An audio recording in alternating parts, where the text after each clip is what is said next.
Olá, tudo bem? A paz seja contigo. Meu nome é Jorge, esse é o canal do Auxílio Bíblico e o objetivo desse canal é te ajudar a crescer, tanto na graça quanto no conhecimento que é no nosso Senhor Jesus Cristo, de forma que você tenha uma vida reta, uma vida digna, uma vida que agrada a Deus e uma vida cheia de propósito, né? Cheia, baseado na palavra de Deus, para que você possa desfrutar de tudo aquilo que o Senhor tem preparado para você, tá bom? Bom, antes de começarmos, eu gostaria que você pegasse um caderno, pegasse uma caneta, que você anotasse os textos que forem falados, que você anotasse as coisas que te chamem a atenção, para que você possa verificar dentro da palavra se os textos estão dentro dos seus devidos contextos, se aquela palavra ali ela se liga com o restante do ensinamento bíblico.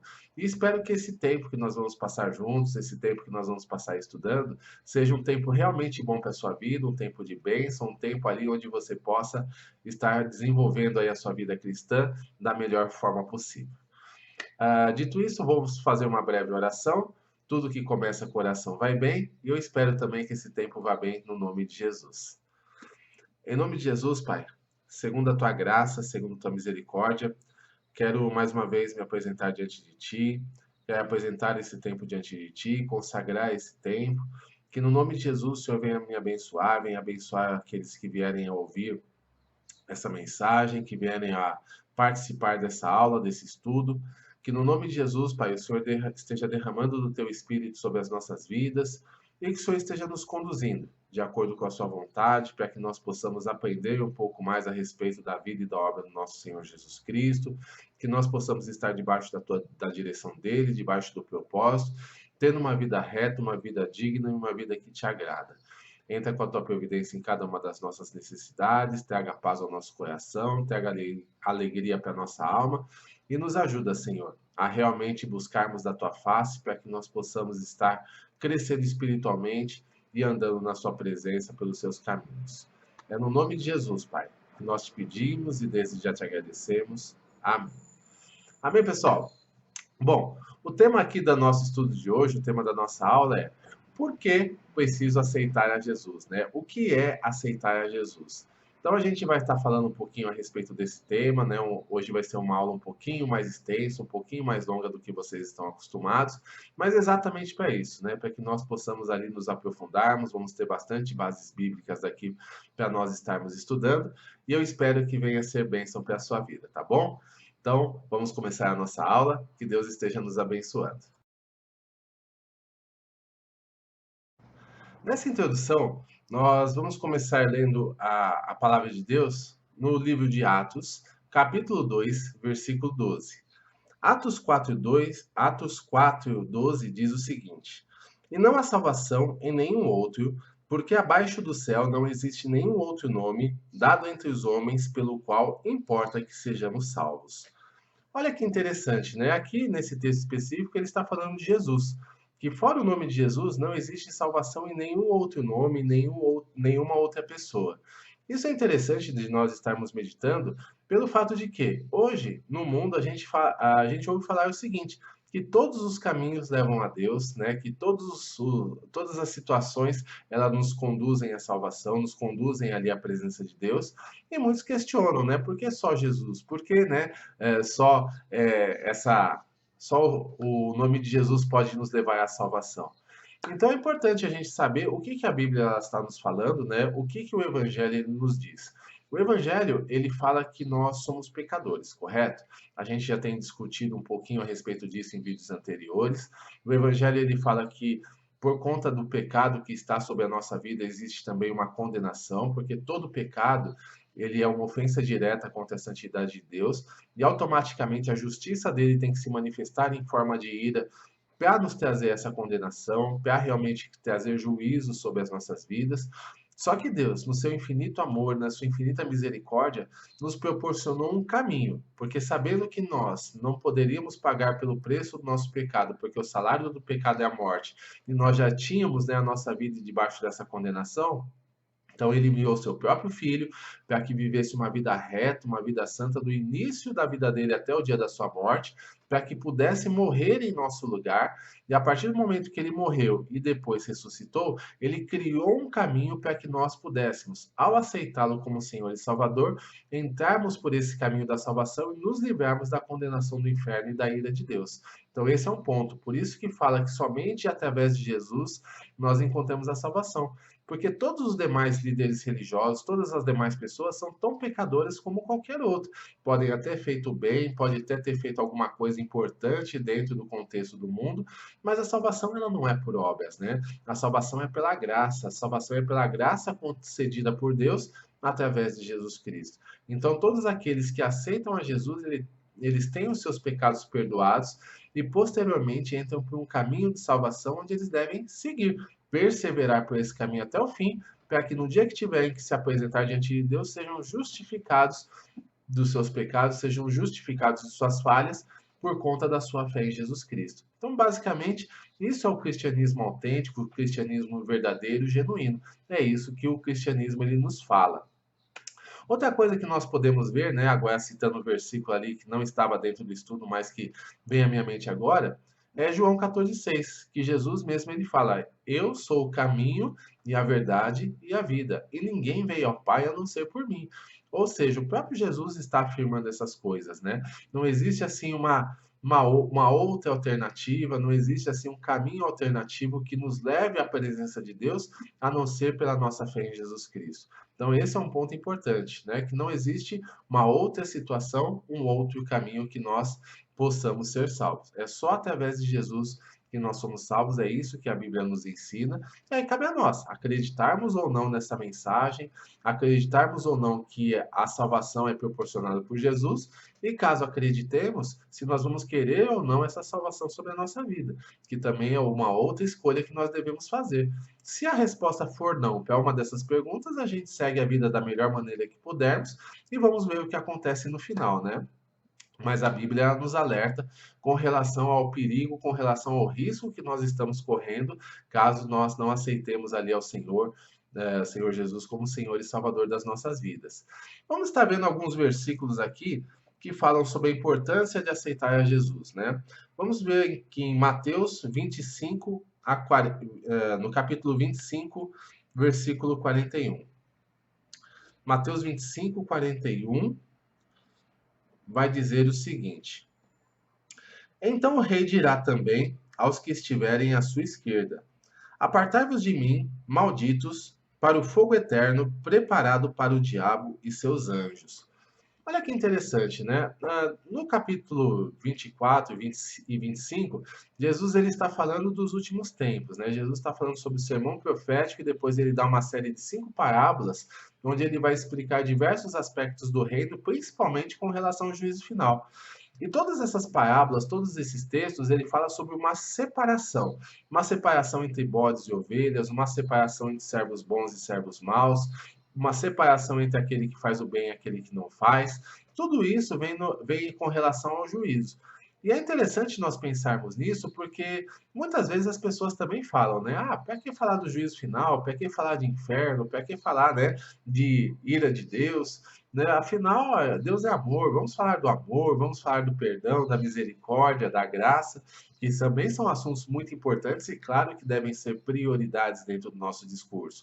Mas a grande questão, para que nós possamos entender plenamente o amor de Deus, plenamente a sua misericórdia, a sua graça sobre as nossas vidas, nós temos que entender qual o perigo que nós estamos correndo.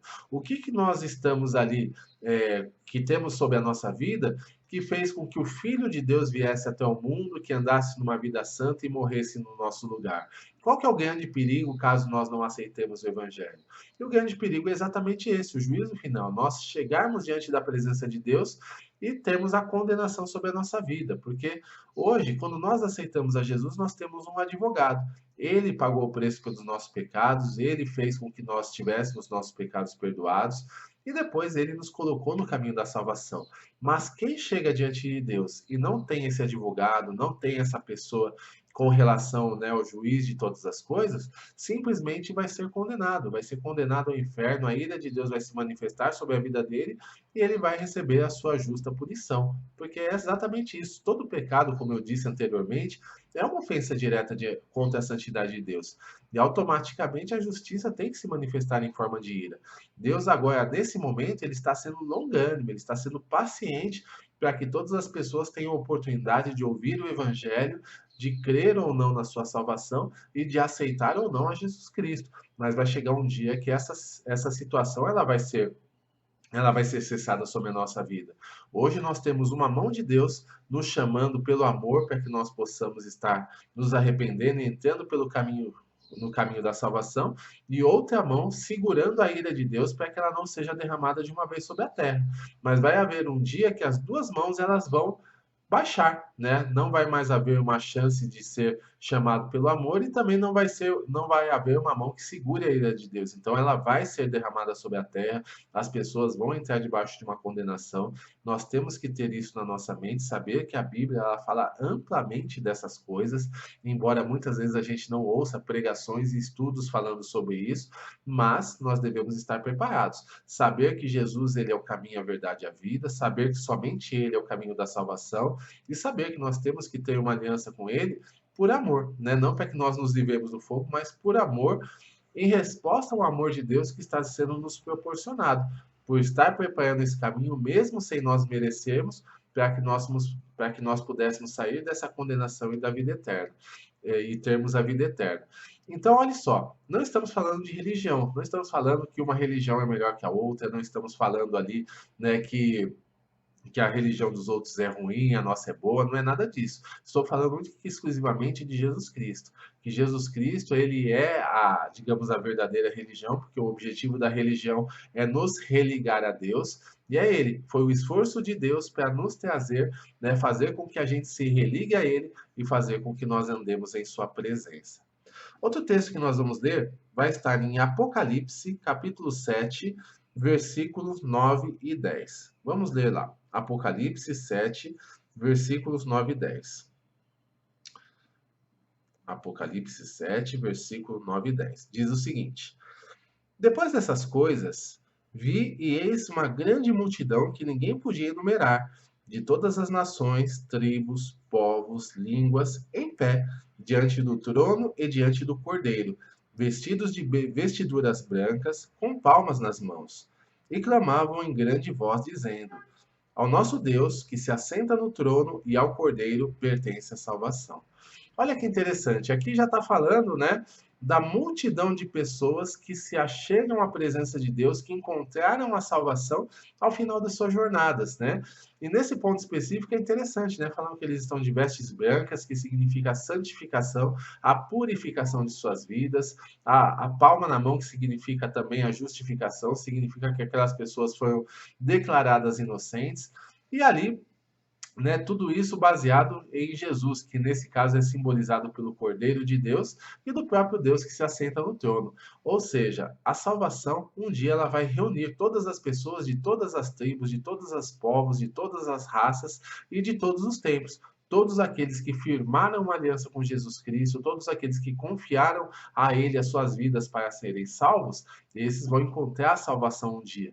Então é muito importante que a gente saiba que a nossa vida ela não termina nesta vida, né? Ela não termina aqui. A gente vai viver ali os 70, 80, 90, alguns talvez cheguem a 100 ou até passem, né? Mas a vida é limitada aqui. Depois disso, a gente vai se apresentar diante de Deus e existe uma eternidade para ser vivida pela frente. Essa eternidade ela pode ser vivida na presença de Deus, entrando no reino da glória através do perdão dos nossos pecados, através da salvação proporcionada por Jesus Cristo, ou pode ser uma eternidade vivida em sofrimento, no inferno, sendo lançados no lago de fogo, sendo lançados ali numa situação de condenação pelo fato de termos rejeitado a misericórdia de Deus sobre a nossa vida.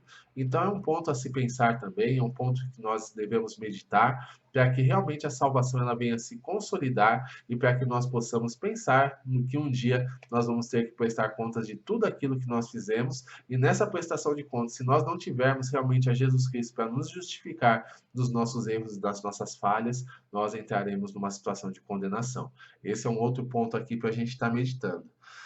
E um terceiro versículo que eu gostaria de ler nessa introdução está em 1 Tessalonicenses, capítulo 1, versículos 9 e 10.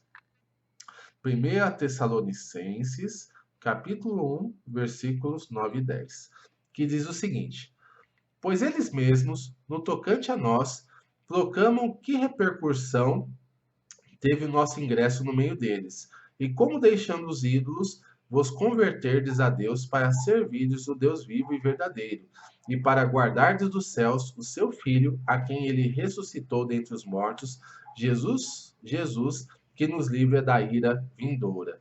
Olha só que interessante, eu estava falando sobre a ira de Deus, sobre a ira vindoura. Aqui, esse texto aqui, ele nos comprova que existe realmente um tempo em que essa ira vai chegar sobre as nossas vidas, né? Como eu disse anteriormente, Deus está retendo essa ira, está retendo esse juízo sobre a humanidade para dar tempo para que o evangelho se propague, para que todos tenham oportunidade aí de saírem, né, desse caminho de condenação. E aqui também é muito importante que nós vejamos que os potenciais instrumentos dessa propagação dessa salvação são os filhos de Deus, os verdadeiros, os genuínos, aqueles que têm uma aliança viva com Jesus. Não são aqueles que de repente têm uma carteirinha de membro de alguma igreja, não são aqueles que se declaram, né, ser cristãos, evangélicos, servos de Deus e outros títulos que eles possam tomar para si mesmos, mas são aqueles verdadeiros, aqueles que têm uma aliança com Jesus e andam com ele, sendo transformados dia a dia, procurando ter uma vida digna, uma vida reta e procurando propagar esse evangelho de salvação para outras pessoas. Esse é o ponto importante, que nós que servimos a Deus temos uma missão, né? Um ponto muito importante que é propagar esse evangelho, tanto através da nossa vida, dos nossos procedimentos diários, como também através das nossas palavras, né? Testemunhando para que outras pessoas tenham a oportunidade de ter essa salvação sobre as suas vidas e essa situação de terem os seus pecados perdoados e começarem a caminhar com Deus, num processo de crescimento contínuo, num processo onde eles tenham esse caminho de salvação. Então, esse é um ponto ali para a gente estar meditando. Vamos estar meditando nessas coisas, meditando realmente para que o Senhor possa estar, né, fazendo a sua obra, fazendo aquilo que Ele deseja para nós e que realmente nós possamos ter uma aliança viva, verdadeira com o nosso Senhor Jesus Cristo, de forma que Ele nos traga transformação dia a dia e de forma que nós sejamos instrumentos de bênção onde quer que nós estivermos, tá bom?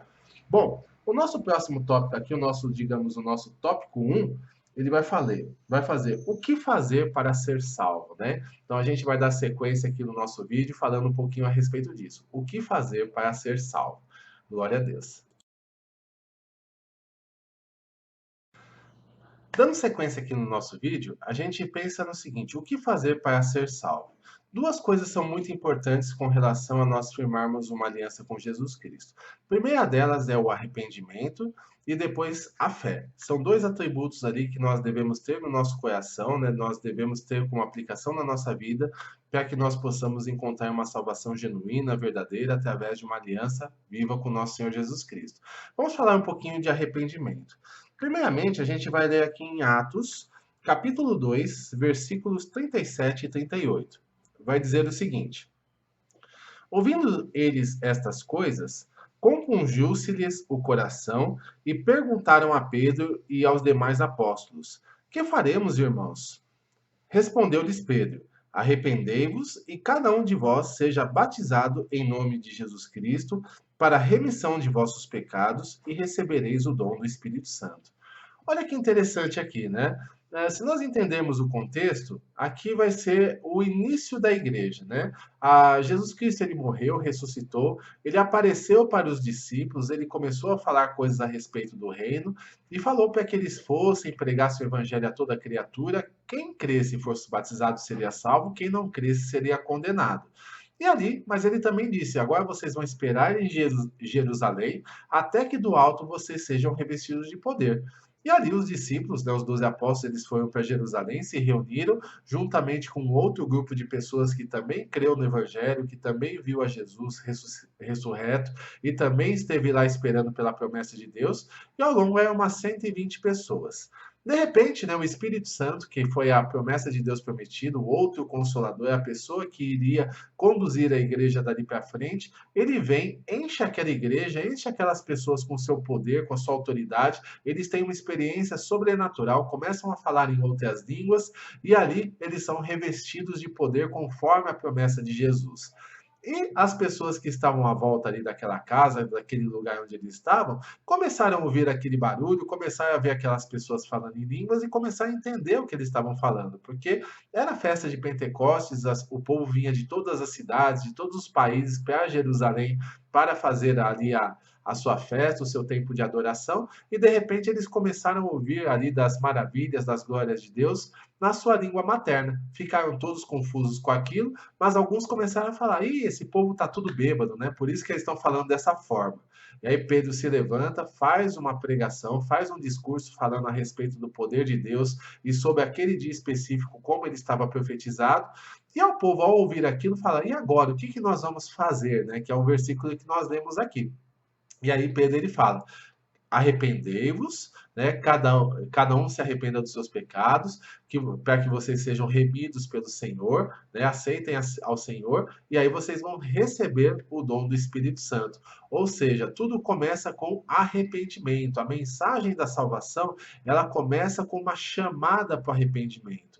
E isso a gente já tem uma comparação com o evangelho que muitas vezes é pregado hoje. O evangelho que é pregado hoje é: venha receber a sua bênção. Deus tem coisas maravilhosas, tem um plano maravilhoso para a sua vida. Venha para Jesus que você possa receber as suas bênçãos. Mas a Bíblia nunca falou a respeito disso, né? A chamada para que realmente as pessoas cheguem a Jesus não é para buscar bênção, não é para buscar, né, que os nossos sonhos sejam realizados, não é para buscar que as coisas boas aconteçam na nossa vida, que os nossos problemas sejam resolvidos. E embora isso possa acontecer à medida que nós caminhamos com Jesus, esse não é o objetivo principal. O objetivo principal é que nós tenhamos o arrependimento dos nossos pecados, que nós nos reconheçamos como pecadores e tenhamos uma mudança de vida, uma mudança de rota, uma mudança de trajetória, né? As coisas erradas que nós fazíamos anteriormente, a gente vai deixar de lado e vamos começar a alinhar a nossa vida de acordo com a vontade de Deus. Então, a principal chamada do Evangelho é exatamente essa,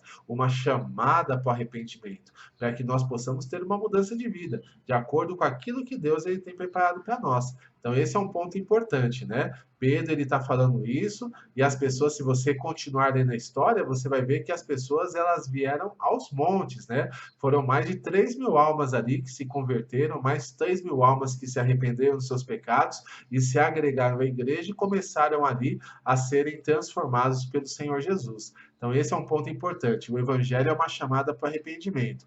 Aí a gente fala: ah, mas você falou um versículo, será que isso era pregado anteriormente? Vamos ver aqui na palavra também, vamos ver aqui em Mateus, capítulo 3, versículos 1 e 2. Vamos ver o que, que diz a palavra, né?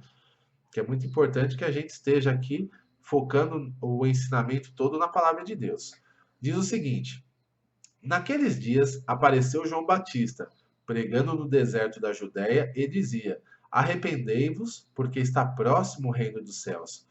Olha que interessante, né? No início da mensagem, no início de todas as coisas, primeiramente veio João Batista preparando o caminho para que Jesus, logo em seguida, pudesse começar a sua pregação, começasse a transmitir a sua mensagem.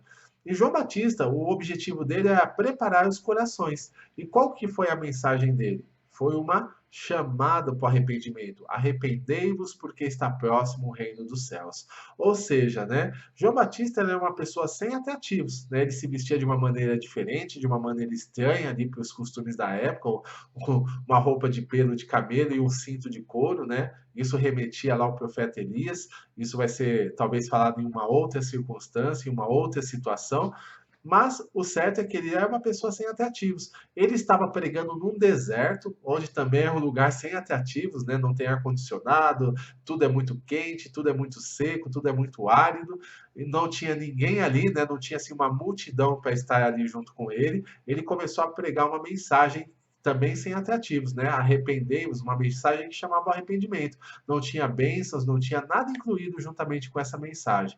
Mas ele tinha uma coisa, ele estava cheio do Espírito Santo. E quando uma pessoa ela prega a verdade, cheia do Espírito Santo, as pessoas começam a chegar, a multidão começa a vir.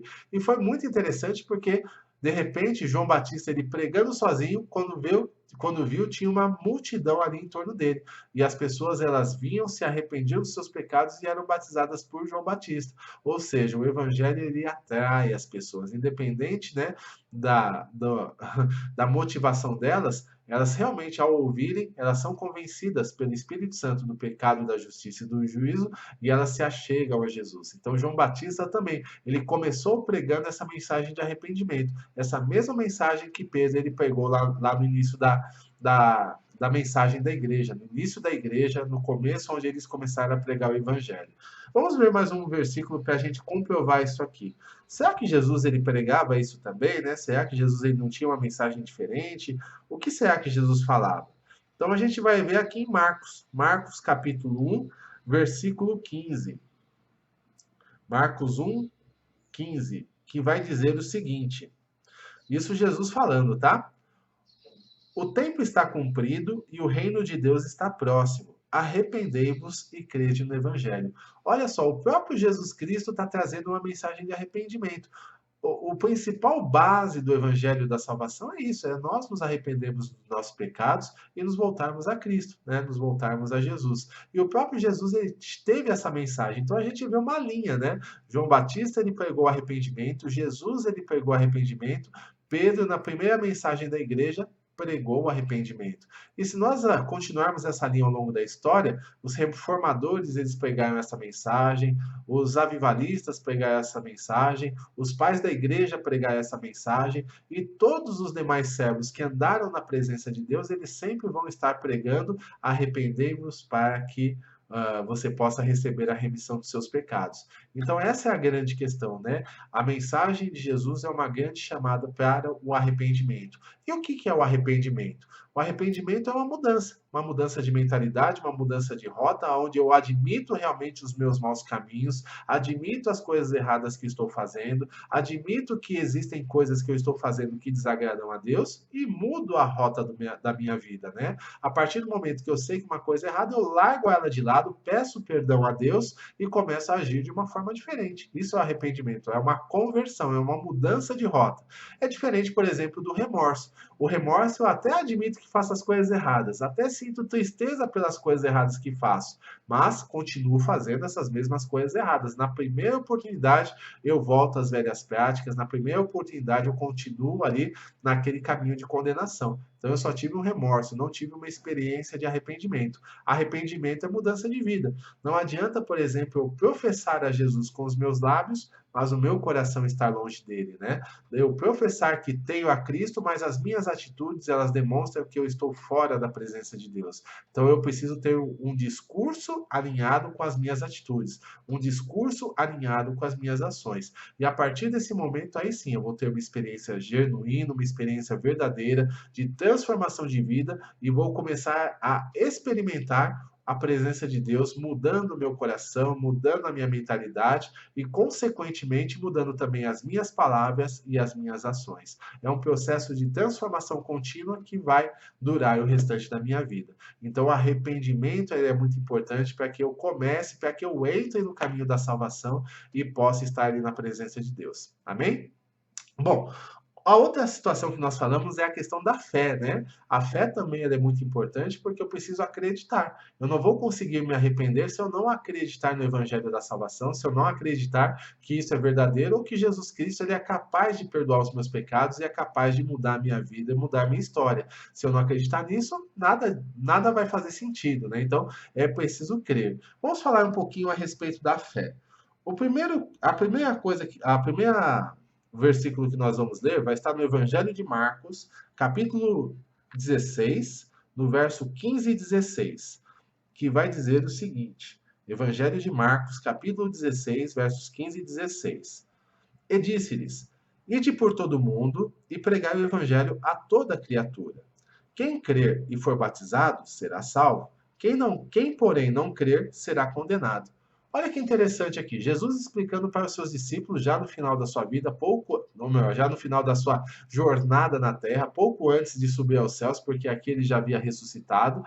Então ele fala para os discípulos o seguinte: olha, vocês têm que ir, vão por todo o mundo, pregue o evangelho a todas as pessoas, a toda criatura. Quem crer e for batizado será salvo. Quem não crer será condenado. Então percebam que a fé ela é fundamental para definir qual é o destino que eu vou ter no final da minha jornada. Se eu crer, automaticamente eu vou me sujeitar ao batismo e vou entrar pelo caminho da salvação, pelo caminho de Deus. Se eu não crer, eu vou continuar a vida do jeito que eu sempre continuei, fazendo as coisas que eu sempre fiz, e no final vou receber também uma condenação, vou receber esse afastamento da presença de Deus. Então, a fé é fundamental para que, ao ouvir o Evangelho, eu possa fazer uma escolha, tomar uma decisão. Quero Jesus Cristo na minha vida ou não quero? Qual o caminho que eu vou seguir? Né? O caminho de Deus e da salvação ou o caminho da condenação e do inferno? Então, é uma situação que está sendo colocada para mim. E é interessante que nós, ao falarmos do Evangelho para as pessoas, algumas delas acontece o seguinte: nossa, ninguém falou isso para mim. É claro que eu quero Jesus, é claro que eu acredito, é claro que eu quero essa mudança de vida. E a pessoa ela aceita Jesus e realmente tem uma mudança de vida assim espetacular. A gente vê ela mudando completamente ali a sua forma de ver o mundo, a sua forma de agir, a sua forma de lidar com a família, com os amigos, com o trabalho, tudo muda, né? Ele começa a realmente andar como um servo de Deus. Mas, porém, tem outras pessoas que, ao nós falarmos da salvação, começa a dar a situação: ah, eu não quero ser que nem os outros crentes, eu não quero ir para a igreja, eu não gosto disso, eu não gosto daquilo, sabe? Começa a dar desculpas, começa a dar evasivas e sair pela tangente. Então a gente vê, a pessoa, na verdade, ela não quer, né? Ela talvez, ou ela não acredita, ou ela não quer mesmo, porque não quer a mudança de vida, não quer largar certas atitudes, certas situações, e dá uma evasiva e tenta sair pela tangente e sai mesmo, né? Porque se não quiser, não tem quem convença, né? Nem o Senhor. O Senhor ele vai lá e nos toca, mostra que o caminho está correto. Mas se nós não decidirmos de seguir por ele, infelizmente, né, nós não vamos viver a salvação. Então isso é muito importante, que ao ouvirmos o evangelho, mesmo que de repente nós professemos ali uma religião, mesmo que nós até tenhamos uma carteirinha de membro da igreja, nós devemos pensar: se eu morresse hoje, agora, né, ataque cardíaco fulminante, pum, caí duro no chão, para onde eu vou? Né? Então, se eu tiver a certeza e a convicção da salvação, que realmente o Espírito Santo coloca no meu coração, eu tenho certeza, não, eu vou para o céu e não tenho problemas, né? Porque é Jesus quem morreu por mim, é Ele quem vai me justificar e eu estou confiando no mérito dele. A salvação, ela diz isso, né? A fé que realmente salva, ela tem essa certeza, essa convicção que Jesus é o nosso caminho da salvação. Agora, se a pessoa falar: eu não sei, não sei para onde eu posso ir, quem pode saber, né? Quem já foi para lá para voltar e começa a dar desculpas, não tem a certeza, não tem a convicção, é exatamente a pessoa ali que está precisando realmente ter uma aliança viva e verdadeira com Jesus. Então é isso que nós devemos pensar para que realmente a fé seja consolidada no nosso coração, tá bom? Vamos ler mais um versículo aqui. O que a fé é necessária para que nós possamos receber a Jesus, aceitar a Jesus. Vamos para João, capítulo 1, versículo 2. Evangelho de João, capítulo 1, versículo 12, né? Que vai dizer o seguinte: mas a todos quantos o receberam, deu-lhes o poder de serem feitos filhos de Deus, a saber, aos que creem no seu nome. Olha que interessante, todos que o receberam, ou seja, todos que o aceitaram, né? Todos aqueles que recebem a Jesus, todos aqueles que aceitam a Jesus, Deus dá o poder de serem feitos filhos de Deus. E aqui entra uma situação que nós devemos meditar. Todas as vezes nós escutamos, né? Ah, eu também mereço isso porque eu também sou filho de Deus, né? Isso é uma coisa muito comum no nosso dia a dia, a gente escuta com muita, digamos, muitas vezes, né? Com muita frequência. Só que o que acontece é que, diante de Deus, só é filho quem tem aliança com Jesus, o seu filho genuíno, o seu filho verdadeiro. E a partir do momento que nós aceitamos a Jesus, nós deixamos de ser criaturas, como foi falado lá, né? Somos seres criados por Deus, como foi falado lá em Marcos. Pregue o evangelho a toda criatura, e agora passamos a ser filhos. E o filho ele tem direito a estar na presença do seu pai, direito a conversar, direito à comunhão, à intimidade, direito à herança que Deus ele tem proporcionado para nós. E essa herança é a salvação e a vida eterna. Então, como filhos, nós temos esses direitos e nós temos aí esse livre acesso à presença do nosso pai. Mas para nos tornarmos filhos, nós precisamos receber, aceitar a Jesus como Senhor e Salvador das nossas vidas E aí sim, isso é feito pela fé, né? Através do crer do Evangelho. A partir do momento que eu creio, eu vivo a experiência de novo nascimento, e ali a gente pode aceitar, a gente pode andar com Jesus realmente na segurança da nossa salvação e tendo a certeza que agora nós temos uma afiliação genuína, verdadeira, para que as coisas elas aconteçam aí bem nas nossas vidas. Então esse é um ponto importante. Um outro texto ali que eu gostaria de ler com vocês, ainda dentro desse assunto, é 1 João, no capítulo 5, versículos 10 e 11. 1 João, capítulo 5, versículos 10 a 12, melhor falando, 10 a 12. Diz o seguinte: aquele que crê no Filho de Deus tem em si o testemunho. Aquele que não dá crédito a Deus o faz mentiroso, porque não crê no testemunho de Deus que Deus dá acerca de seu Filho. E o testemunho é este: que Deus nos deu a vida eterna e esta vida está em seu Filho. Aquele que tem o Filho tem a vida. Aquele que não tem o Filho de Deus não tem a vida. Olha que interessante, né? Deus ele está falando que ele está dando um testemunho a respeito da salvação. E esse testemunho é através do seu Filho. Quem acredita, né, realmente tem a vida eterna. Agora, quem não acredita faz de Deus mentiroso, porque ele está falando através da sua palavra que ele deu o seu Filho ali para que o mundo pudesse crer nele. E aí depois faz uma separação. Quem tem o Filho de Deus tem a vida eterna, e aquele que não tem o Filho de Deus não tem a vida. Ou sobre ele permanece a ira de Deus, né? Então, é muito interessante que a gente pense nessas coisas, que Jesus, ele faz essa separação, que crer ou não em Jesus faz essa diferença sobre as nossas vidas. Então, é mais um texto ali para a gente estar lendo, é mais um texto para a gente estar meditando a respeito daquilo que Deus está falando conosco através da sua palavra, e ao crermos nessa palavra, ao crermos que isso é verdadeiro, que nós possamos seguir pelo caminho que Deus está nos apontando, porque é o caminho de vida, o caminho de salvação e o caminho de vida eterna. Então, a gente precisa realmente meditar, pensar, verificar na palavra os textos que estão sendo lidos, despertar a fé no nosso coração para que nós possamos aceitar essa maravilhosa graça que o Senhor está concedendo para as nossas vidas. Amém? Outro texto, né, falando um pouquinho sobre a definição de fé. Vamos lá em Hebreus, capítulo 11, versículo 1. Hebreus 11, 1. Vai dizer o seguinte: ora, a fé é a certeza de coisas que se esperam e a convicção de fatos que se não veem. Olha que interessante, né? O que é a fé? É a certeza de coisas que se esperam, ou seja, ainda não está acontecendo na minha vida, mas eu estou esperando, eu creio que aquilo vai acontecer. Né? E a convicção de fatos que não se veem, ou seja, eu não estou vendo, mas eu estou crendo que aquilo já foi gerado no mundo espiritual e as coisas vão acontecer na minha vida. Ou seja, a fé é certeza e é convicção, não é um achismo, né? Ah, eu acho que vai acontecer alguma coisa, eu espero o meu melhor, né? Que dê tudo certo, que eu dê uma sorte para que as coisas aconteçam na minha vida. Não, a fé é a certeza. Mas é uma certeza, não é uma certeza tola, né? Não é uma certeza assim de algo que não possa acontecer. É uma certeza baseada nas promessas de Deus na palavra. Deus ele dá uma série de promessas a respeito da palavra dele, a respeito das coisas que vão acontecer, e principalmente a respeito do evangelho da salvação, para que ao ouvirmos essa palavra, nós tenhamos essa certeza, a fé que isso é verdadeiro, que isso vai acontecer no tempo devido. E a partir do momento que eu creio, né, aí as coisas elas realmente se tornam verdade. Por quê? E não é uma verdade para mim, né? Só eu vejo essa verdade. Não, é uma verdade que realmente acontece.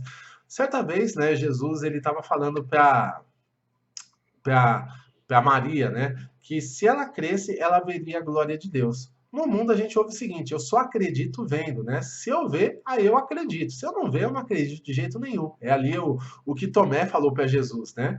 Mas Jesus ele fala o seguinte: se nós crermos, nós veremos a glória de Deus. Exatamente o conceito contrário. Eu primeiro preciso crer que a palavra é verdadeira, crer nas promessas de Deus, crer que realmente o sobrenatural pode se manifestar na minha vida, e a partir do momento que eu creio, aí eu vivo, eu começo a viver a promessa, começo a viver aquilo que Deus tem para mim. É a transformação que Deus tem para a minha vida, ela vem primeiramente através da fé.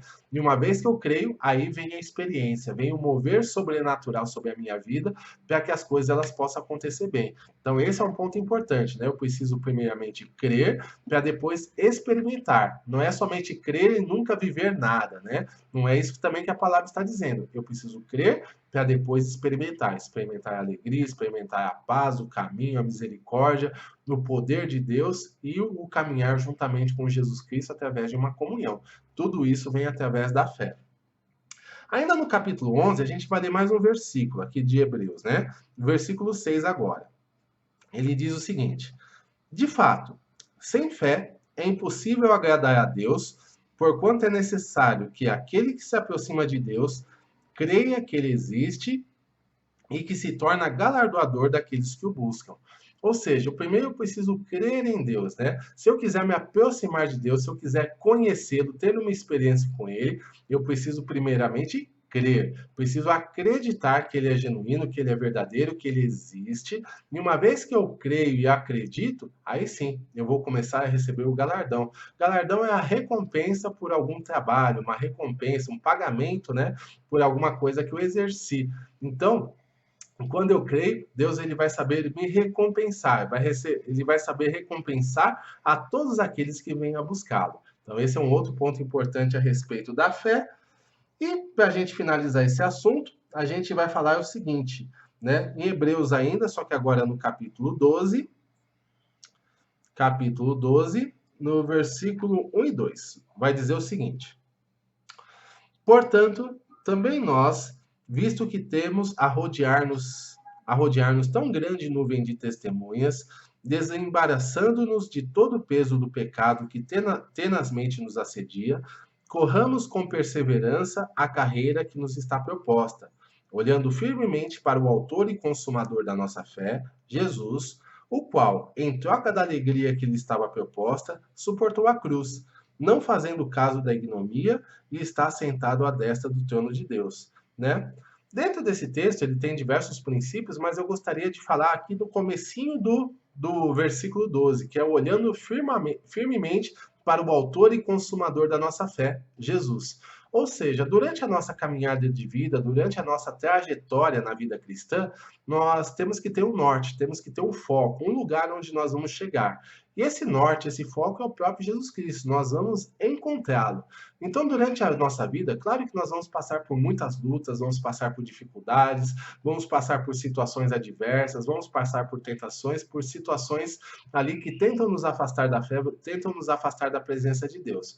Porém, nós devemos ter um olhar, um foco em Jesus Cristo, olhar sempre para Jesus, para que quando essas dificuldades, essas lutas, essas dúvidas e tentações chegarem, nós não percamos o alvo, né? Que nós continuemos olhando firme para Jesus, porque ele é o autor e o consumador da nossa fé, ou seja, é através dele que a nossa fé é despertada e é através dele que ela é consolidada. Então nós precisamos continuar firmes na presença de Deus, fortes na presença de Deus e olhando sempre para o alvo, que é o nosso Jesus Cristo. Então, para que nós tenhamos a salvação, duas coisas são necessárias, como nós vimos aqui nessa sessão. Arrependimento, que é admitirmos os nossos pecados e falhas e mudarmos a rota da nossa vida mediante a palavra de Deus. E fé. Fé para acreditar que o Evangelho é verdadeiro, fé para acreditar que a obra de Jesus é suficiente para me trazer a salvação, e fé para permitir que ele atue na minha vida, trazendo a transformação que vai me conduzir a essa salvação e a vida eterna, tá bom? Agora, a nossa próxima sessão, nós vamos falar um pouquinho a respeito da obra de Deus em nós. O que Deus fez em nós e o que Deus fez por nós, né? Vamos meditar um pouquinho a respeito disso e espero que continue aí sendo bênção para a sua vida, tá bom? Bom, na sequência do nosso estudo, nós vamos falar um pouquinho a respeito da obra de Deus em nós. E dentro dessa obra, nós vamos falar sobre três situações que acontecem sobre as nossas vidas: a regeneração, a justificação e a santificação. Vamos começar falando um pouquinho a respeito da regeneração. O primeiro texto que nós vamos ler, Evangelho de João, capítulo 3, versículos 3 a 7. Vai dizer o seguinte, Evangelho de João, capítulo 3, versículos 3 a 7. A isto respondeu Jesus: em verdade te digo que, Se alguém não nascer de novo, não pode ver o reino de Deus. Perguntou-lhe Nicodemos: Como pode um homem nascer sendo velho? Pode porventura voltar ao ventre materno e nascer segunda vez? Respondeu Jesus: em verdade te digo, quem não nascer da água e do espírito não pode entrar no reino de Deus. O que é nascido da carne é carne, e o que é nascido do espírito é espírito. Não te admires de eu te dizer, importa-vos nascer de novo. Olha que interessante, né? Aqui Jesus ele vai estar conversando com o mestre da lei em Israel, né? Um homem chamado Nicodemos, um homem dos principais ali, né? Dos fariseus, um homem entendido da palavra de Deus. E ele começa, se você ler um pouquinho acima, ele vai começar fazendo uma série de elogios a Jesus, né? Ele vai começar a falar uma série de situações, que ele é mestre, que ele é um homem de Deus, coisa e tal, e Jesus já entra assim na lata, né? Ele fala, olha, quem não nascer de novo não pode ver o reino dos céus. O que significa esse novo nascimento? O novo nascimento ele significa um processo de regeneração que acontece na nossa vida. Nós somos constituídos de três partes: espírito, alma e corpo, né? Sendo que o nosso corpo físico ele interage com o mundo físico através dos nossos cinco sentidos. A alma ela seria a nossa individualidade, constituída por mente, vontade e emoções. A mente, a nossa capacidade de raciocínio, a vontade, a nossa capacidade de decisão, e as nossas emoções é a nossa capacidade de sentir, né? A capacidade de sentimentos. Então, tudo isso corresponde à alma, e tudo isso está ainda dentro do ambiente ali carnal. E o espírito, ele é o que interage com o mundo espiritual, assim como o corpo interage com o mundo físico, o espírito ele interage com o mundo espiritual.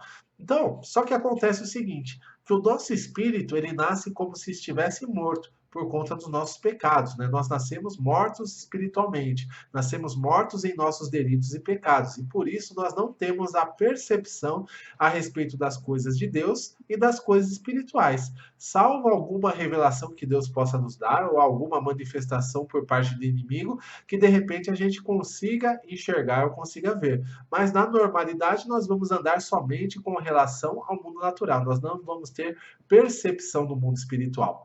Porém, uma vez que nós aceitamos a Jesus Cristo como Senhor e Salvador, se você lembrar na sessão anterior, né, na parte anterior, eu falei que através da fé nós íamos ter a experiência.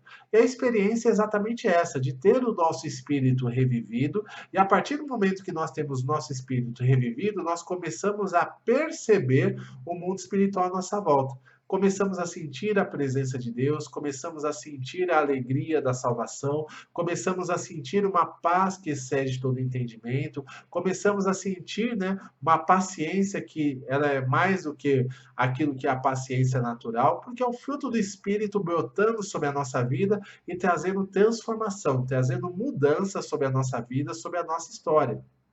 Tudo isso vem através dessa experiência de novo nascimento, desse nascimento espiritual.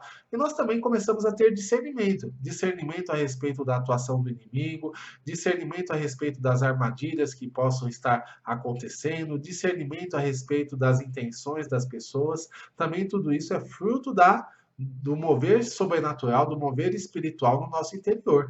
Então, essa experiência de novo nascimento, ela se faz necessária para que realmente eu tenha a vivência sobrenatural. Então, todo aquele que aceita Jesus, todo aquele que tem uma aliança verdadeira com ele, ele vive essa experiência de novo nascimento, ele vive essa experiência de regeneração sobre a sua vida, especialmente sobre a vida espiritual.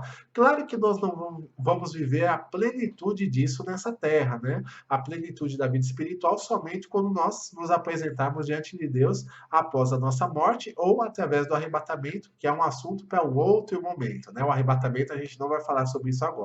Mas a grande questão é que um dia nós vamos nos apresentar diante de Deus, aí sim nós não vamos conhecer não somente em parte, como é hoje, mas vamos conhecer o todo, vamos conhecer tudo aquilo que o Senhor tem preparado para nós.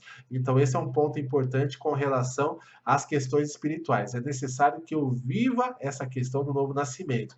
É necessário que eu tenha a experiência genuína para que o novo nascimento ele possa acontecer na minha vida e esse novo nascimento ele me leve a uma experiência genuína com Deus, uma experiência verdadeira. Vamos ter mais alguns versículos aqui para a gente estar lendo, para a gente estar compreendendo essa questão. 1 Pedro, capítulo 1, versículo 3, vai dizer o seguinte, né? 1 Pedro 1, 3, vai dizer: Bendito Deus e Pai de nosso Senhor Jesus Cristo, que, segundo a sua muita misericórdia, nos regenerou para uma viva esperança mediante a ressurreição de Jesus Cristo dentre os mortos. Ou seja, né? Olha só, Pedro ele começa a sua carta, ele primeiro agradecendo a Deus, louvando a Deus, né? Por quê? Pela ressurreição, né? Pela regeneração que nós vivemos através da ressurreição de Cristo. Ou seja, Jesus ele morreu, sim, pelos nossos pecados, mas ressuscitou para que pudesse nos dar vida. E à medida que nós temos fé nele, ele nos dá essa vida, ele nos dá essa regeneração, ele faz com que o nosso espírito ele viva novamente para que nós possamos ter essa experiência com ele, essa experiência de caminharmos, de termos comunhão, de termos intimidade com o nosso Deus. Tudo isso vem através dessa regeneração proposta por Jesus Cristo. Então é mais um versículo ali que se liga ali no versículo sobre o novo nascimento que nós lemos em João 3. E mais um texto aqui para nós estarmos falando sobre esse assunto é 1 João, a carta de 1 João agora, né? Capítulo 3, versículo 9, que vai dizer o seguinte: Todo aquele que é nascido de Deus não vive na prática do pecado, pois o que permanece nele é a divina semente. Ora, esse não pode viver pecando, porque é nascido de Deus. Olha aqui o que o João está falando, né? Que todo aquele que é nascido de Deus, ele não vive na prática do pecado. Claro que, invariavelmente, a gente, na nossa caminhada, podemos errar. E erramos mesmo, né? Podemos ali, no momento de ira, falar aquilo que não devemos, podemos ali, no momento de tentação, de repente, até sucumbir, mas a grande questão é que o servo de Deus, ele não vive na prática do pecado. Ele pode até errar, mas ele vai viver o arrependimento, que é aquele arrependimento que nós falamos no início da mensagem, necessário para nós estarmos na presença de Deus, ele vai crescer na nossa vida. Todas as vezes que nós errarmos, vai bater aquela tristeza, o Espírito Santo ele vai nos tocar e nós vamos ter o arrependimento, vamos ter aquela mudança, é pedir perdão a Deus pelos nossos erros e mudar, não praticar mais aquele erro na nossa vida. Agora, aquele que vive na prática do pecado, aquele que é um mentiroso ali, que mente a toda hora, aquele que é sensual, né, que se entrega à sensualidade, aquele que, né, se entrega aos prazeres da vida, bebida, comida, sexo, etc., né, drogas, dentre outras coisas, esse não viveu uma experiência genuína de novo nascimento, né? Ele vai lá e talvez até tenha tido uma experiência emocional com Jesus, uma experiência intelectual, entendeu o evangelho, entendeu ali as coisas, mas para que você possa permanecer na presença de Deus, é necessário que realmente você tenha essa experiência de novo nascimento, para que você caminhe em verdade diante de Deus.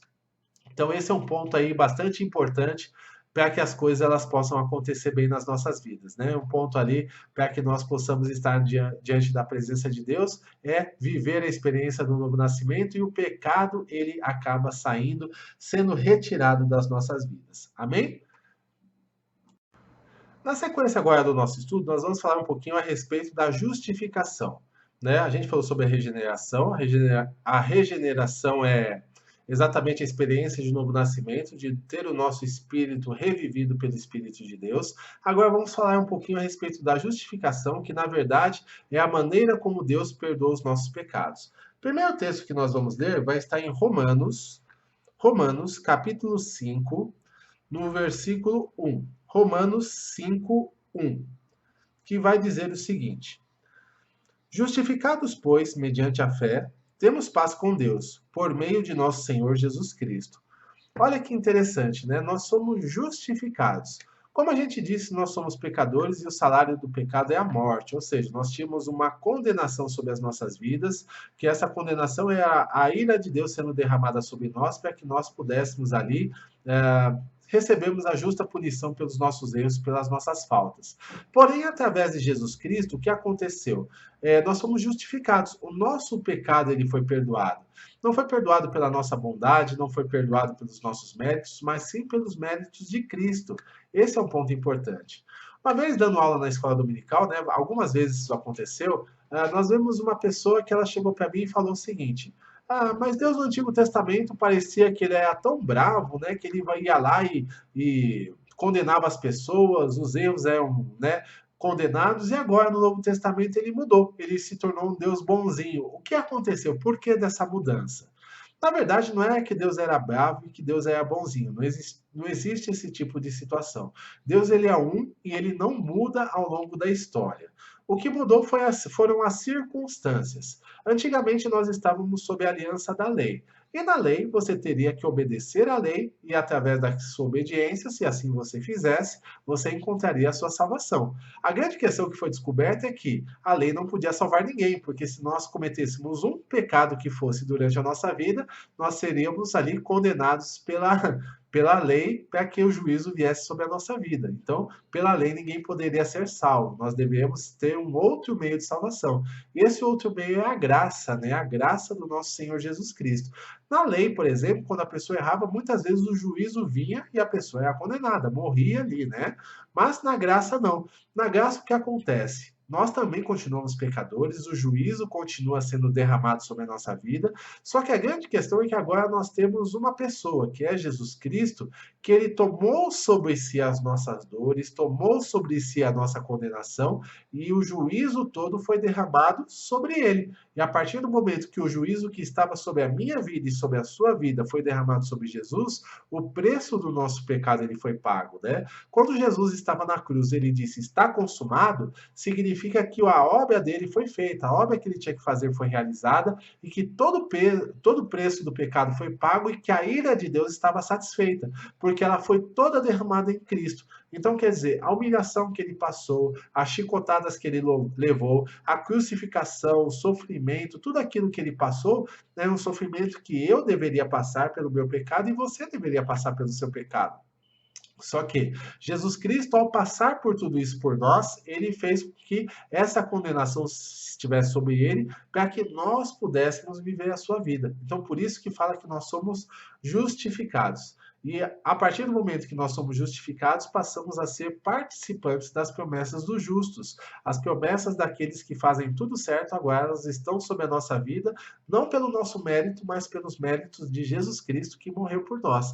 Então, esse é o primeiro ponto aí que nós devemos saber, que a justificação é isso, né? Que o pecado ele não foi simplesmente perdoado, ele foi pago. Houve alguém que morreu no meu lugar e morreu no seu lugar para que a ira de Deus fosse plenamente satisfeita. E a partir do momento que essa ira foi satisfeita, agora nós podemos viver a vida que é de Jesus Cristo. Uma vida ali na presença de Deus, uma vida ali como filho, uma vida desfrutando de comunhão e intimidade com o Senhor.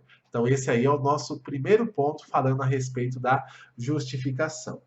Outro texto para nós, agora ela vai vir em Atos, capítulo 13, Atos dos Apóstolos, capítulo 13, versículos 30 a 39. Atos, capítulo 13, versículos 38 a 39, melhor falando, né? 38 a 39. Diz o seguinte: Tomai, pois, irmãos, conhecimento de que se vos anuncia remissão de pecados por intermédio deste, e por meio dele, todo o que crê é justificado de todas as coisas das quais não pudessem ser justificados pela lei de Moisés. Ou seja, né? Como eu estava falando anteriormente, a lei de Moisés ela não poderia nos justificar. Ela simplesmente expôs aquilo que é pecado. Ela simplesmente expôs o que são falhas diante de Deus. Então ela fala sobre mentira, fala sobre roubo, fala sobre sexualidade, fala sobre um monte de situações, idolatria, né? Tudo aquilo que pode ser colocado ali como pecado, como abominação diante do Senhor, como regras que nos afastam de Deus. Então a lei de Moisés ela expõe o nosso pecado e nos dá plena consciência de pecado. É como se Deus falasse para nós: vocês querem ser salvos? Então obedeçam isso e vocês vão conseguir. E aí a gente vai tomar a consciência que aquilo é impossível para nós, né? É impossível você obedecer a Deus simplesmente de boa vontade pelas nossas próprias forças. Nós não temos essa condição. Nós vamos pecar e vamos pecar continuamente, né? Independente daquilo que a palavra nos fale. Mas, porém, a partir do momento que nós depositamos a nossa confiança em Jesus, aí sim nós podemos encontrar a nossa salvação, a justificação dos nossos pecados e, consequentemente, a vida eterna que há em Deus. Amém? E para nós finalizarmos esse ponto aqui, nós vamos ler agora Romanos, capítulo 1, versículo 17, que vai dizer o seguinte: visto que a justiça de Deus se revela no Evangelho, de fé em fé, como está escrito, o justo viverá pela fé. Ou seja, né, a justiça de Deus ela se revela no Evangelho. Ou seja, a condenação, a ira de Deus, tudo aquilo que faz com que a justiça dele se manifesta no Evangelho pelo fato de Jesus ter pagado o preço pelos nossos pecados. A gente consegue ver assim exatamente o que estava para acontecer sobre a nossa vida, a gente começa a entender a condenação que estava sobre a nossa vida e aquilo que teríamos que passar para pagarmos o preço do nosso pecado, coisa que nós não teríamos condições. Mas a boa notícia de Deus, o Evangelho, é que ele enviou seu Filho para que esse preço fosse pago, para que nós pudéssemos ser livres dessa condenação, para que pudéssemos ser livres das maldições, para que pudéssemos ser livres desse caminho onde acabaria na ira de Deus, mas agora o nosso pecado está perdoado e através da fé nós podemos simplesmente receber a Jesus e encontrarmos a salvação e a vida eterna. Então a justificação é isso, né? O que Deus fez por nós é perdoar completamente os nossos pecados. Nós não precisamos mais viver, por exemplo, debaixo da culpa. Falar, puxa, eu fiz isso no passado, eu fiz aquilo, e agora, o que vai ser da minha vida? Não, Deus ele nos perdoou e nos perdoou completamente para que nós pudéssemos estar na presença dele, para que nós pudéssemos estar debaixo da sua graça, debaixo da sua misericórdia e pudéssemos obter o evangelho da nossa salvação, né? Então isso é muito importante. Além de Deus ele ter feito com que nós nascêssemos de novo e tivéssemos uma experiência, ele nos perdoou de uma vez para sempre, né? Através daquilo que nós chamamos da justificação. E se nós pecarmos, se por acaso nós errarmos, nós temos uma certeza. Lá em 1 João, capítulo 1, versículo 9, diz o seguinte: se confessarmos os nossos pecados, ele é fiel e justo para nos perdoar os pecados e nos purificar de toda injustiça. Ou seja, quando nós venhamos a errar, basta que a gente peça perdão, basta que a gente reconheça os nossos erros, as nossas faltas, mude a rota da nossa vida e permita tanto o perdão de Deus sobre nós, como também permita a purificação, né? Para que nós não venhamos a ficar continuamente errando naquela mesma situação, para que nós saiamos daquela situação de erro e para que nós possamos viver ali a questão da vida eterna que Deus ele tem para nós e o caminho de salvação que ele tem para nós, tá bom? Então esse foi o nosso tema aí da justificação. Agora vamos falar um pouquinho sobre a santificação. Sobre a santificação, nós vamos falar o seguinte, né? Primeira coisa, o que nós precisamos entender sobre santificação? O que é santificação?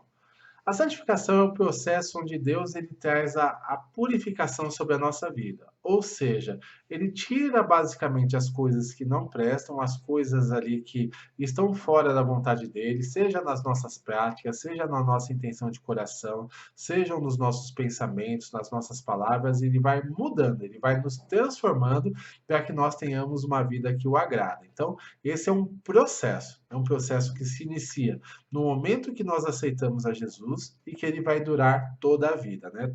Durante toda a vida, nós vamos ter algo para ser mudado, nós vamos ter algo que precisa ali de correção, algo que vai ser exposto, e esse processo ele vai se aprofundando cada vez mais. Primeiramente, vai ter aquelas coisas, digamos, o grosso, né?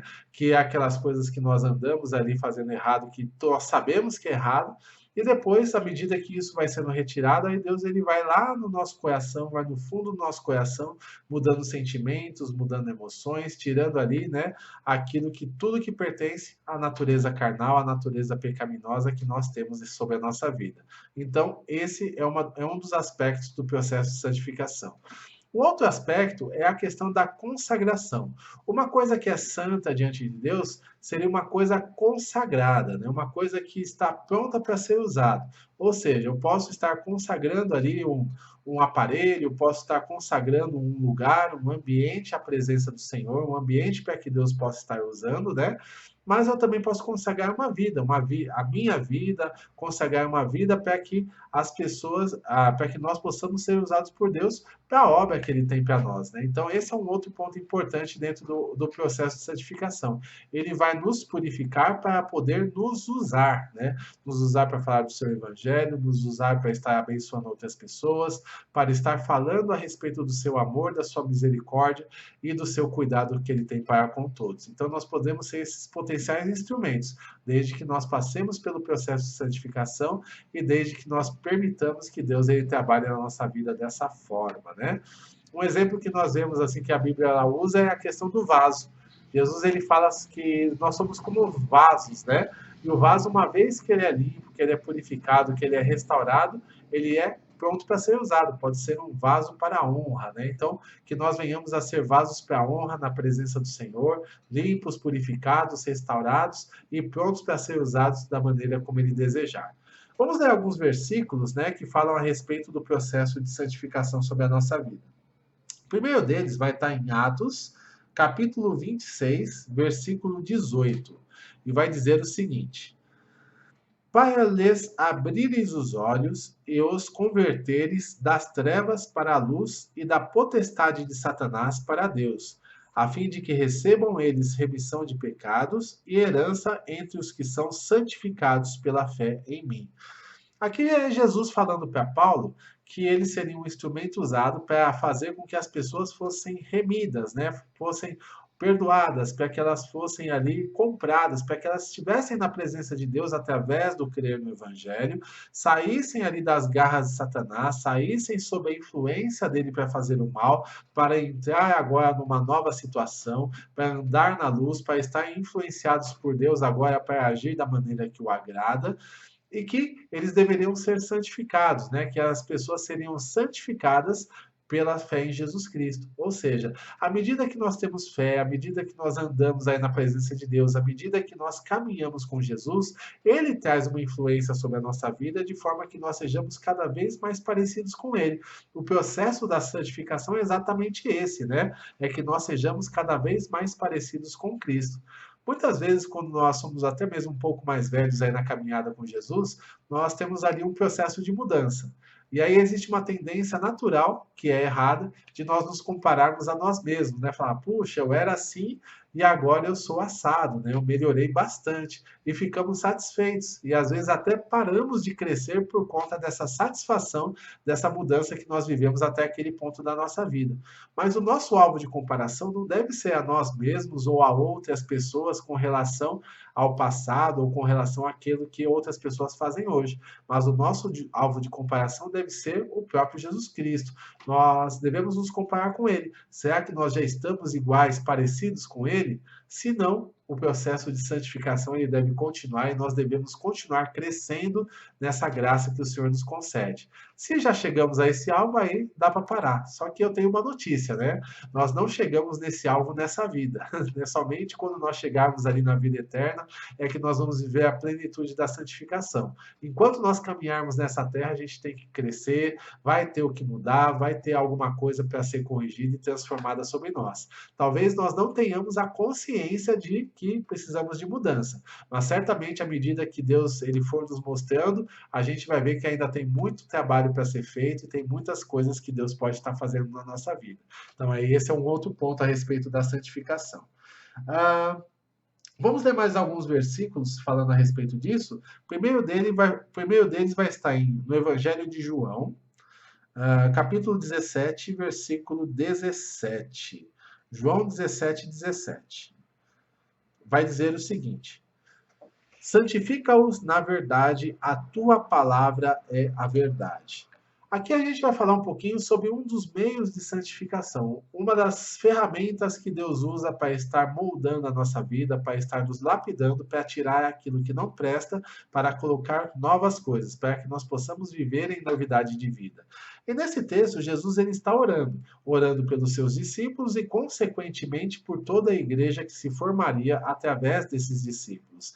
E aqui, dentro um dos pedidos que Jesus ele faz é: santifica-os na verdade. E ele afirma: a tua palavra é a verdade. Ou seja, a nossa santificação ela vai se dar muito por conta da palavra de Deus atuando sobre a nossa vida.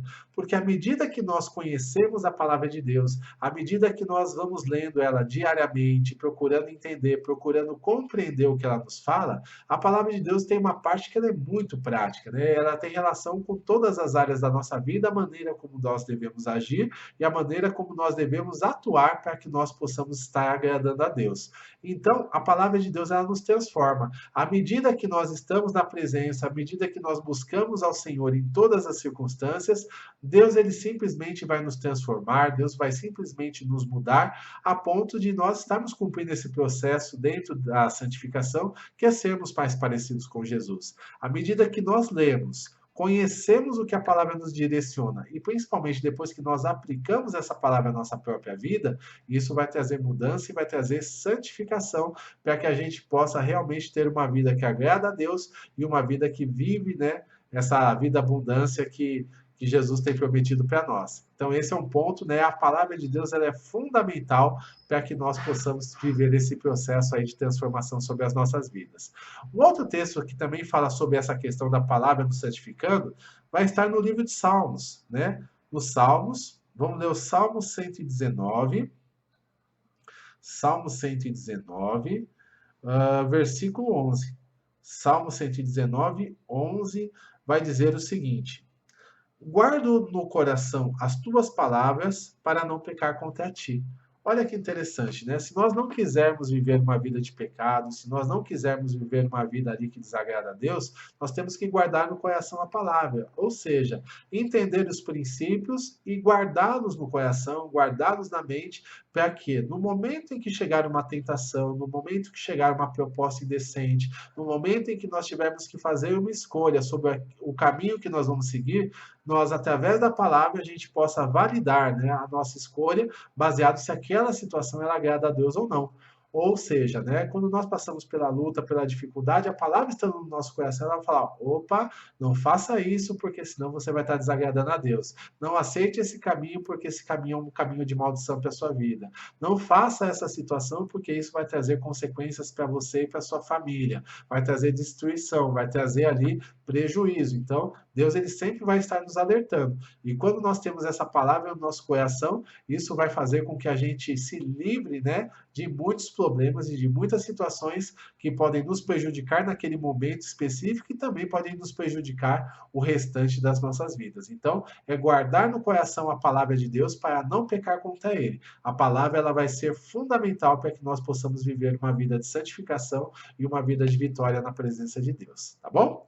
Bom, na sequência aqui, nós vamos falar aqui de Romanos, capítulo 6, versículos 18 e 19. Romanos 6, versículos 18 e 19. Vai dizer o seguinte: e uma vez libertados do pecado, fostes feitos servos da justiça. Falo como homem, por causa da fraqueza da vossa carne. Assim como oferecestes os vossos membros para a escravidão, da impureza e da maldade para a maldade, assim oferecei agora os vossos membros para servirem à justiça para a santificação. Então, olha só que texto maravilhoso, né? Paulo, ele fala que ele roga, ou seja, que ele clama para que nós não nos conformemos com esse século, mas que nós possamos nos transformar, para que nós possamos nos mudar. Uma coisa que, dentro do processo de santificação que nós temos que levar em consideração, é que, no passado, nós tivemos uma situação onde nós usamos os nossos membros, nós usamos ali a nossa vida, para que o mal fosse feito através de nós. Nós não estávamos muito preocupados se alguém ia ser prejudicado, se nós estávamos usando as pessoas, usando as situações para que nos trouxessem satisfação dos nossos prazeres, satisfação dos nossos desejos, para que de repente, né, a gente tivesse simplesmente um prazer carnal ou até mesmo levar alguma vantagem em alguma situação específica. Nós não estávamos preocupados se prejudicávamos alguém ou que tipo de consequências as nossas atitudes teriam sobre a vida das pessoas. Isso é um fato. Agora, porém, andando com Cristo, há uma mudança, há uma transformação. E da mesma forma que nós fomos usados como instrumentos no passado para estarmos prejudicando pessoas, usando pessoas, agora é que nós sejamos usados como instrumentos de Deus para estarmos abençoando vidas, para que nós possamos ali, né, ser instrumentos de transformação, instrumentos de salvação. Ou seja, antigamente a gente era instrumentos de mal, agora passamos a ser instrumentos de bem. E para isso a gente precisa de uma situação, é uma mudança de mentalidade, é uma mudança ali de caráter, uma mudança ali de atitudes que vão fazer com que realmente a gente possa fazer a diferença. A Bíblia fala nesse texto aqui que nós lemos, para nós não nos conformarmos com esse século, mas para nos transformarmos mediante a renovação da nossa mente. Ou seja, né, que nós não tomemos forma com os pensamentos desse mundo, que nós não tomemos forma com relação à maneira como esse mundo se comporta, com relação às coisas que às vezes as pessoas ensinam como se fossem as práticas certas, né? Existe aquela questão do quem pode mais chora menos, o mundo é dos espertos, o que importa são os meus prazeres, né? O resto, né, não estou preocupado. Então existem aí uma série de filosofias que muitas vezes a gente, se nós deixarmos que elas entrem no nosso coração, a gente vai acabar levando uma vida que desagrada a Deus. Mas, ao conhecermos a palavra, a gente vai deixar essas filosofias, essas formas do mundo pensar de lado e literalmente vamos ter que andar na contramão, né? Onde nós vamos ajudar outras pessoas, vamos procurar levar uma vida de santidade, uma vida separada para o Senhor. Muitas vezes vai estar todo mundo naquela roda, todo mundo ali conversando bobagem, a gente vai se retirar ou mudar o rumo da conversa. Então a gente sempre vai ter que fazer algumas escolhas. As nossas escolhas, elas sempre vão definir as nossas colheitas. E o nosso posicionamento vai fazer com que nós sejamos respeitados diante dos ambientes que nós fazemos parte ou não. Né? Se nós não fizermos a diferença, se nós não fizermos ali a mudança, a transformação, o que vai acontecer? Se nós não influenciarmos, o mundo vai nos influenciar e vai acabar fazendo com que nós tenhamos atitudes fora da presença de Deus. Então, esse é um ponto importante para que nós estejamos meditando, estejamos fazendo, né? Realmente termos uma atitude correta, sermos moldados à semelhança do Senhor, às vezes agindo na contramão do mundo, mas defendendo aquilo que é certo, defendendo aquilo que é justo, de acordo com o prisma da palavra de Deus, e fazendo a diferença na vida das pessoas, ajudando, orando, tendo uma palavra de motivação, uma palavra de ânimo, para que as pessoas elas possam ali estar debaixo da presença do Senhor e possam continuar a sua caminhada ali, né? Quem sabe, tendo um encontro vivo e verdadeiro com Cristo através das nossas vidas. Então, a santificação, ela faz isso sobre nós também, né? Ela transforma a nossa vida interiormente para que também ela nos mude dentro das nossas palavras e ações exteriores e acaba também nos transformando em instrumentos de bênção para que o Senhor ele possa nos usar e fazer aquilo que ele desejar das nossas vidas para que outras vidas possam ser abençoadas. Então esse aí é um ponto importante para nós, tá bom? Na sequência do nosso estudo, agora nós vamos falar um pouquinho sobre quais são os sinais dessa nova vida, né? Quais são os sinais de que nós temos uma vida ali na presença de Deus e que nós realmente estamos vivendo esse processo de transformação, de santificação, de novo nascimento, de regeneração e que nós estamos andando na presença de Deus. Então vamos ver quais são os sinais que eles fazem parte da nossa vida. Bom, sobre esse tema, quais são os sinais da nova vida? O primeiro texto que nós vamos ler vai estar no seguinte passagem. Mateus, capítulo 22, versículos 37 a 39.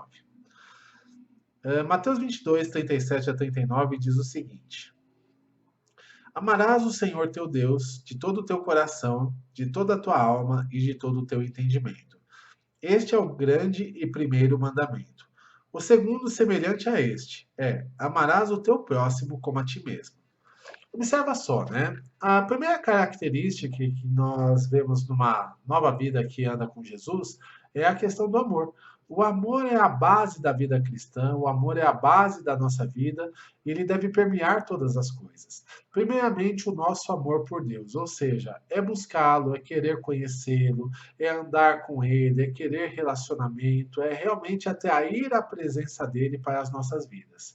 E como é que nós fazemos isso? Primeiramente, através de uma vida devocional. Essa vida devocional ela consiste em duas práticas que nós temos que fazer diariamente. A primeira delas é a oração. Nós devemos orar continuamente a Deus, né? Temos ali o nosso tempo separado para estarmos falando com Deus. Oração é falar com Deus, falarmos com Deus a respeito daquilo que sentimos, a respeito da nossa nova vida, a respeito dos nossos pedidos, a respeito também da intercessão em favor de outras pessoas. Tudo isso consiste num tempo de oração e nós devemos ter um tempo consistente ao longo do nosso dia para que possamos estar ali buscando a face do Senhor. O segundo ponto de um devocional consistente é a questão da leitura da Bíblia. Precisamos ler a Bíblia todos os dias para que realmente nós possamos crescer nesse conhecimento e principalmente para que nós entendamos aquilo que Deus deseja falar conosco, a maneira como nós devemos agir para o agradar e fazer o melhor possível para que nós tenhamos um dia a dia, né, tanto em pensamentos quanto em ações e atitudes, que de forma que a nossa vida esteja alinhada com a palavra de Deus. Então, esse é um ponto importante. O devocional diário vai desenvolver o nosso relacionamento com Deus, e através desse relacionamento, a gente vai estar ali na presença do Senhor, demonstrando o nosso amor, demonstrando a nossa gratidão, demonstrando a nossa que nós desejamos realmente conhecê-lo cada vez mais, e esse relacionamento crescendo também vai fazer com que o nosso amor por Deus cresça. E aqui a gente vê Jesus falando nesse texto que nós acabamos de ler de Mateus, é que nós devemos também amar ao próximo, né? Amar ao próximo como a nós mesmos. Ou seja, os próximos são aquelas pessoas que convivem conosco, né? É a família, é os amigos, é os companheiros de trabalho. E a maior maneira de nós demonstrarmos esse amor por eles é fazer com que eles possam, quem sabe, ter uma oportunidade de também ter as suas vidas transformadas, assim como nós estamos tendo, de conhecer a Jesus como Senhor e Salvador das suas vidas.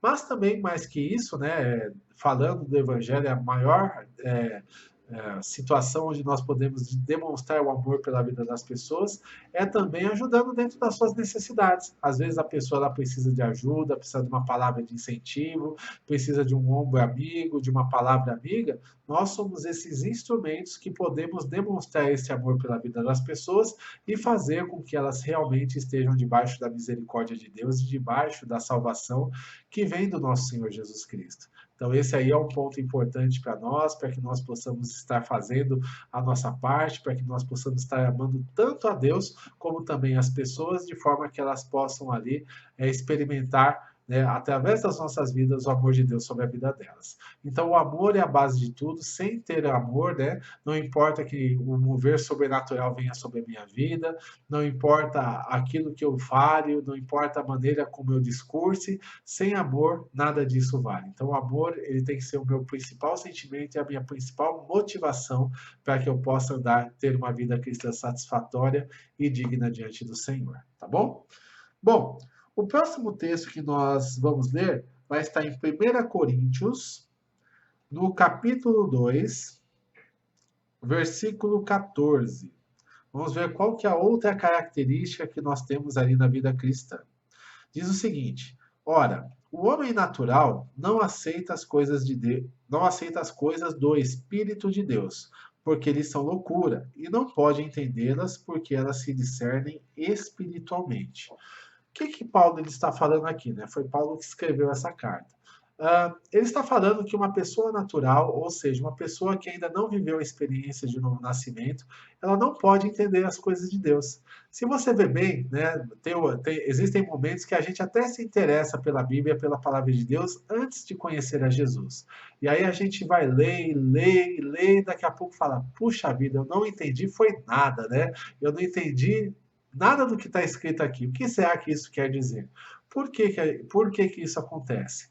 É porque a Bíblia é muito mais do que um livro de história, muito mais do que um livro de sabedoria, muito mais um livro que tem explicações humanas. Mas sim, ela tem algo espiritual por trás dela, que é a própria atuação do Espírito Santo, que vai falar com as pessoas desde que elas tenham ali aliança com ele. Então, por isso que fala que as coisas espirituais, elas se discernem espiritualmente. Uma pessoa, para entender a Bíblia, para explicar a Bíblia, é necessário que ela realmente tenha aliança com Jesus e que ela continue estudando, sim, tendo o seu esforço de estudar e de compreender aquilo que está escrito, mas, porém, se o Espírito Santo não trouxer a revelação, a gente só vai ter um estudo ali humano, um estudo natural, um estudo a respeito das situações que aconteceram ao longo da história, né? Ou a respeito dos ensinamentos que estão ali sendo colocados, mas sem o discernimento espiritual e sem saber aquilo que Deus ele deseja de nós. E a pessoa que nasce de novo, a pessoa que tem uma aliança com Jesus, ela começa a ter esse discernimento. E à medida que ela continua lendo, esse discernimento, ele é desenvolvido, ele cresce e a pessoa ela consegue ter um entendimento melhor, tanto da palavra de Deus como também das coisas espirituais que acontecem à sua volta. E esse aí é uma outra característica que faz parte da nossa vida cristã.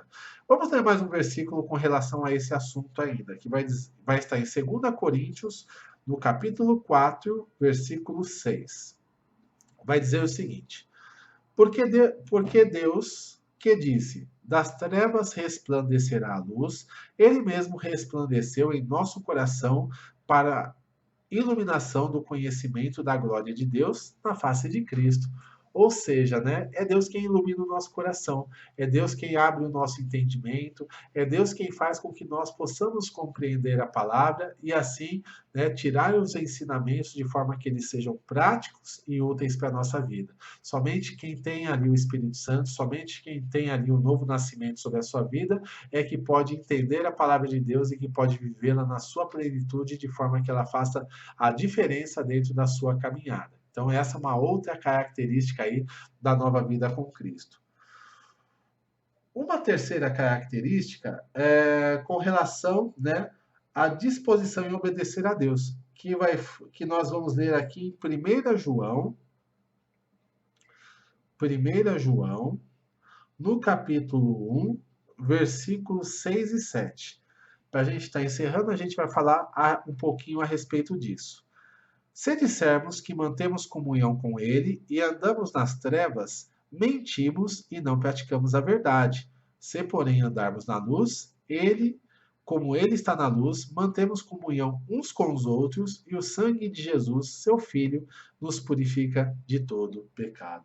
Olha que interessante, né? A partir do momento que nós andamos juntamente com Jesus, que nós firmamos uma aliança com Ele, nós vamos ter uma nova disposição para estarmos fazendo aquilo que é certo, para buscarmos andar da maneira como Ele deseja que nós andemos. Aqui ele está falando sobre andar na luz e andar nas trevas, né?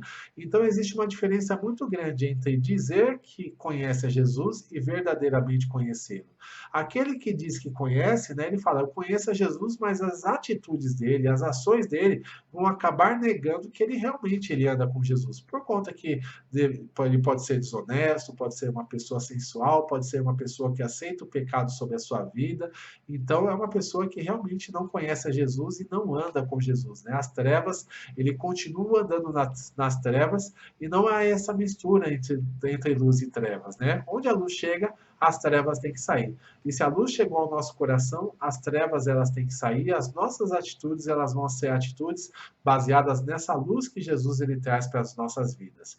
Agora, aquele que realmente conhece a Jesus, ele vai procurar fazer aquilo que é certo, ele se incomoda quando as coisas que não agradam a Deus estão ali à sua volta, ele se incomoda de estar praticando pecado, o Espírito Santo está continuamente tocando a vida dele para que ele possa ter uma vida agradável a Deus. Então, a santidade, né, esse processo aí de você querer fazer realmente as coisas que de acordo com a vontade de Deus para a sua vida, vão te direcionar e vão fazer com que você esteja andando na luz continuamente.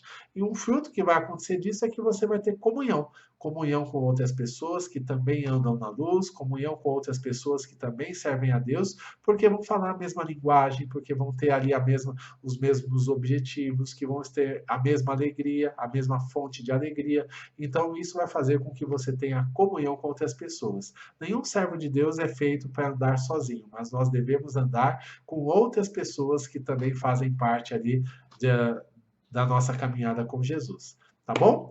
Bom, então essa foi a nossa aula de hoje. Falamos aí sobre alguns aspectos da nossa nova vida com Cristo, sobre a salvação.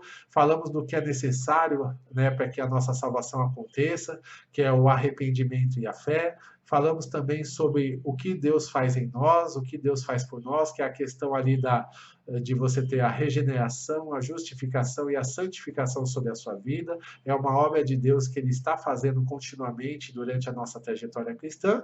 E falamos sobre algumas atitudes aí que o Senhor ele tem nos transformado, né? Que é essa questão de você ter uma nova disposição, uma nova compreensão espiritual, ter um novo amor na sua vida, estar livre do pecado, e tudo isso faz parte aí da sua trajetória. Espero que realmente você possa experimentar todas essas coisas fluindo sobre a sua vida, que você tenha um processo de crescimento contínuo aí no conhecimento do Senhor, na vida cristã, e que realmente o Senhor possa te usar como instrumento de bênção onde quer que você esteja, tá bom? Então é isso, que Deus te abençoe grandemente, fica na paz, que se você gostou desse vídeo, clica aí no gostei, compartilhe esse vídeo com outras pessoas, para que elas também possam estar vendo aí o nosso canal, para que elas também possam ouvir um pouco a respeito do Evangelho da Salvação. Assina o nosso canal, clica aí no sininho para que você possa receber as notificações e possa receber todos os vídeos que forem colocados aqui nesse canal, e visite o nosso site. Nosso site é www.auxiliobiblico.com, e também nós temos as nossas redes sociais, Facebook, Twitter e Instagram, tudo isso /Auxílio Bíblico, tá bom? Que Deus abençoe poderosamente a sua vida, fica na paz.